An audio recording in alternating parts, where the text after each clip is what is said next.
Hello everyone. आज हम John Taylor effect के बारे में पढ़ने वाले हैं। जॉन टेलर इफेक्ट जो होता है वो जॉन टेलर थ्योरम पे बेस है और वो क्या स्टेट करता है, तो this theorem that any non linear molecule system possessing degenerate electronic state, अगर कोई नॉन लीनियर सिस्टम है जिसमें क्या है, डिजेनरेट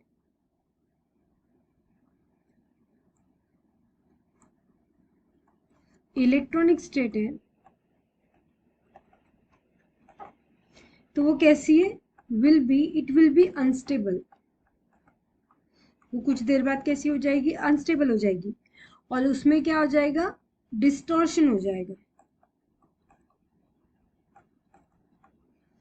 और to remove the degeneracy of the system, फिर डिस्टॉर्शन होने के बाद मतलब डिस्टॉर्शन क्यों होगा, तो डिजेनरेसी रिमूव करने के लिए,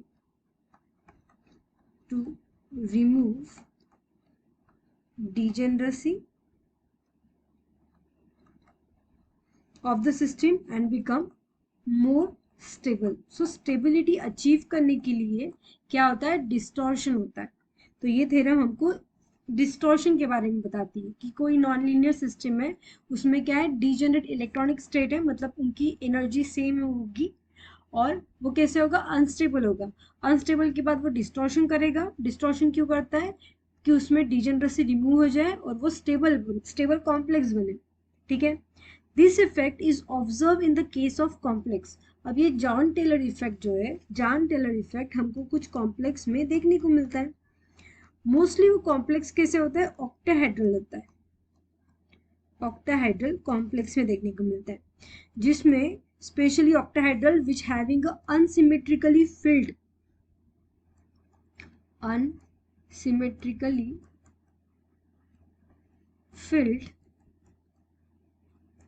T2G and EG orbitals। ठीक है, in order to understand the John Taylor effect, let us consider a case of octahedral complex। अब हम सबसे पहले ऑक्टाहेड्रल कॉम्प्लेक्स देखते हैं। ठीक है, कंसीडर करेंगे ये मेटल है और ये उसके लिगैंड अटैच है।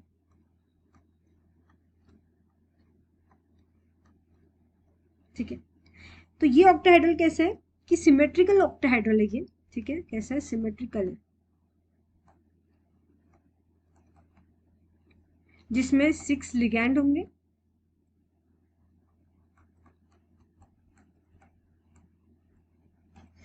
सबके सब इक्विडिस्टेंस है टू सेंट्रल मेटल आयन। ठीक है, अब क्या होगा कि if T2G and EG orbital are unsymmetrically filled, अगर T2G and EG set of orbital unsymmetrically filled हो,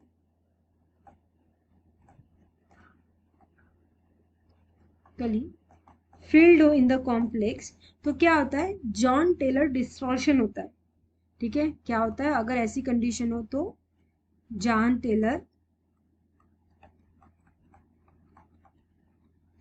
डिस्टॉर्शन होता है। अब जॉन टेलर डिस्टॉर्शन दो वे में होता है, एक तो इलोंगेशन होगा या फिर कॉम्प्रेशन होगा।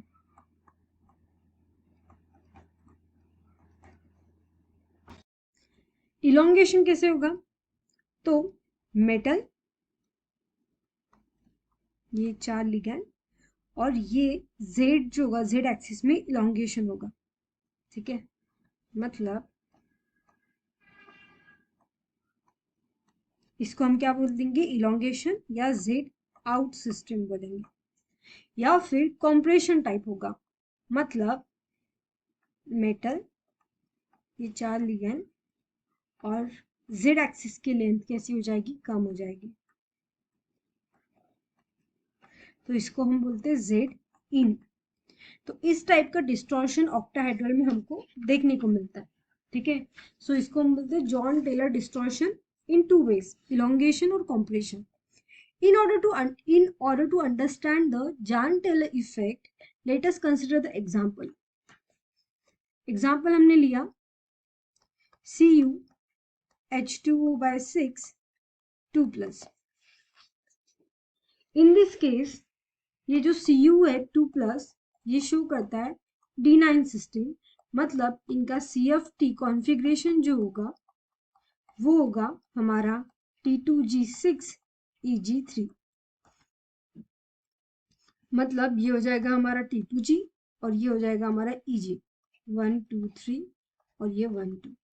अब इलेक्ट्रॉन कैसे फील्ड होंगे, तो 1 2 3 4 5 6 T2G6 और Eg3 है, मतलब 2 इलेक्ट्रॉन एक साइड में और एक में 1, इस टाइप के इलेक्ट्रॉन फील होगी। अगर हम गौर से देखें तो Eg ऑर्बिटल में इलेक्ट्रॉन जो होगा वो 2 कॉन्फ़िगरेशन से फील्ड हो पाता है। कैसे, तो हम Eg सिस्टम में ही देखते हैं। ठीक है, कैसे होगा, ये केस 1 और ये हमारी केस 2, या कॉन्फ़िगरेशन 1 कॉन्फ़िगरेशन 2। ठीक है, तो इसमें क्या होता है dx² - y² और एक होता है dz²। सिमिलरली ये भी dx² - y² और dz² होगा। तो 3 इलेक्ट्रॉन पुट करने, Eg3 है, तो हो सकता है कि एक में बस dx² - y² में एक हो और dz² में 2 इलेक्ट्रॉन हो, या फिर इसमें dx² - y² में दो इलेक्ट्रॉन हो और dz² में एक इलेक्ट्रॉन हो। 2 टाइप का डिस्टॉर्शन पॉसिबल है, बराबर। तो अब हम पढ़ते हैं एक एक के बारे में कि कॉन्फ़िगरेशन फर्स्ट होगा तो क्या होगा, सेकेंड होगा तो क्या होगा। So let's consider first case. If Eg orbital filled as per the configuration first, then octahedral geometry assume elongation distorted geometry। अगर इलेक्ट्रॉन इस टाइप से फील हो रहे हैं तो उसमें क्या हो रहा है, इलोंगेशन डिस्टॉर्शन हो रहा है। इलोंगेशन डिस्टॉर्शन हो रहा है, मतलब जेड आउट सिस्टम ये फॉलो कर रहा है। ठीक है, अब ऐसा क्यों होता है, तो elongation, elongated distorted octahedral complex, octahedral complex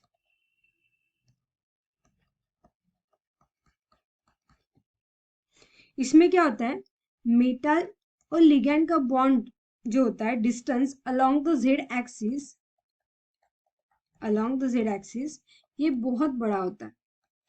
okay, तो अगर जेड एक्सिस पे मेटल लिगैंड की लेंथ बहुत बड़ी हो तो क्या होगा, डी ऑर्बिटल से, तो इसकी वजह से क्या होता है, अगर ये बड़ी होगी तो D orbital having Z component dyz, dxz and dz² experience less repulsion। ये लेस रिपल्शन, अगर ये ज्यादा लंबे होंगे, इनकी लेंथ ज्यादा लॉन्ग होंगी, तो ये कम रिपल्शन एक्सपीरियंस करेंगे from the ligand then they do in the regular octahedral complex. Okay, और जो प्लेन xy प्लेन में था जिसमें आता है dxy और dx² - y², ये क्या करेंगे, ये ज्यादा रिपल्शन एक्सपीरियंस करेंगे, बराबर, ये ज्यादा रिपल्शन एक्सपीरियंस करेंगे और इन रेगुलर ऑक्टाहेड्रल। सो जिसकी वजह से क्या होता है कि एनर्जी अगर हम देखें, लेस रिपल्शन मतलब लेस एनर्जी, मोर रिपल्शन मतलब मोर एनर्जी, बराबर। तो इसमें क्या होगा, इन दोनों में एनर्जी ज्यादा होगी। तो ये हो गया हमारा कॉन्फ़िगरेशन नंबर 1 के बारे में। अब कॉन्फ़िगरेशन 2 के बारे में देखते हैं। If Eg orbital are filled as a configuration number 2, अगर हमने इस टाइप से फिल किया तो क्या होगा, ऑक्टाहेड्रल में अगर हमने इस टाइप से इलेक्ट्रॉन फिल कर दिए, ठीक है, मतलब dx² - y² में हमने 2 इलेक्ट्रॉन पुट कर दिए, तो क्या होगा, इसमें होगा compression, compress distorted octahedral geometry. अब कॉम्प्लेक्स डिस्टॉर्टेड ऑक्टाहेड्रल ज्योमेट्री में क्या होता है, ये जो मेटल लिगैंड का बॉन्ड जो होता है, मेटल और लिगैंड का बॉन्ड जो होता है अलोंग द जेड एक्सिस, ये होता है छोटा, जिसकी वजह से z कंपोनेंट जो होते हैं d ऑर्बिटल में, that is dy z, dz और dz स्क्वायर, ये मैक्सिमम रिपल्शन एक्सपीरियंस करते हैं। अगर ये रिपल्शन मैक्सिमम एक्सपीरियंस करेंगे from the ligand in regular octahedral, तो क्या होगी, इनकी एनर्जी ज्यादा होगी as compare to D orbital जो एक्स वाई प्लेन में होते हैं, मतलब डी एक्स वाई और D x square minus Y square, ये कम रिपल्शन एक्सपीरियंस करेंगे।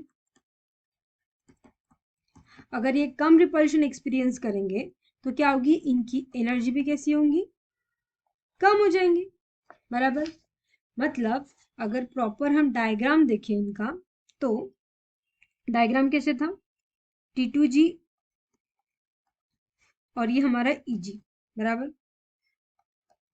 इसमें तो 3 इलेक्ट्रॉन थे और Eg में हमको देखने थे, बराबर। तो अगर हम कंसीडर करें इलोंगेशन और यहां कंसीडर करते कॉम्प्रेशन, तो क्या देखने को मिल रहा है हमको कि कॉम्प्रेशन में क्या होता है। अगर हम कॉम्प्रेशन देखेंगे तो कॉम्प्रेशन में अलोंग द, अभी हमने जो केस देखी वो क्या थी, कॉम्प्रेशन वाली थी, बराबर। तो कॉम्प्रेशन में d Y z, d Z x और D x square minus Y square, ये क्या करते हैं, ज्यादा रिपल्शन एक्सपीरियंस करते हैं, तो इनकी एनर्जी कैसी होती है, ज्यादा होती है, बराबर। तो ये हो जाएगा हमारा D Y Z X Y, D Y Z और डी जेड एक्स, और ये हो जाएगा हमारा D x square minus Y square और डी जेड स्क्वायर। तो इसमें क्या होता है, ये दोनों ज्यादा क्या करते, फील करते एनर्जी, मतलब इन दोनों की एनर्जी मैक्सिमम होगी। और यहाँ हो जाएगा हमारा डी एक्स वाई और यहाँ हमारा हो जाएगा डी वाई जेड और डी जेड एक्स, बराबर। सिमिलरली T2G में क्या होता है, ये जो होते हैं डी जेड स्क्वायर, ये ज्यादा एनर्जी फील करती है, ज्यादा एक्सपीरियंस करती है, ज्यादा रिपल्शन तो ज्यादा एनर्जी, हायर पोजीशन पे चला जाएगा, D x square minus Y square, और ये हो जाएगा डी जेड स्क्वायर। तो ये था हमारा कॉम्प्रेशन का, कॉम्प्रेस डिस्टॉर्टेड ऑक्टाहेड्रल कॉम्प्लेक्स। वही इलोंगेशन जब होता है, तो इलोंगेशन में क्या होता है, अगर इसकी बात करें तो D x square minus Y square जो होगा वो ज्यादा एनर्जी फील करेगा, और डी जेड स्क्वायर ये कम एनर्जी फील करता है।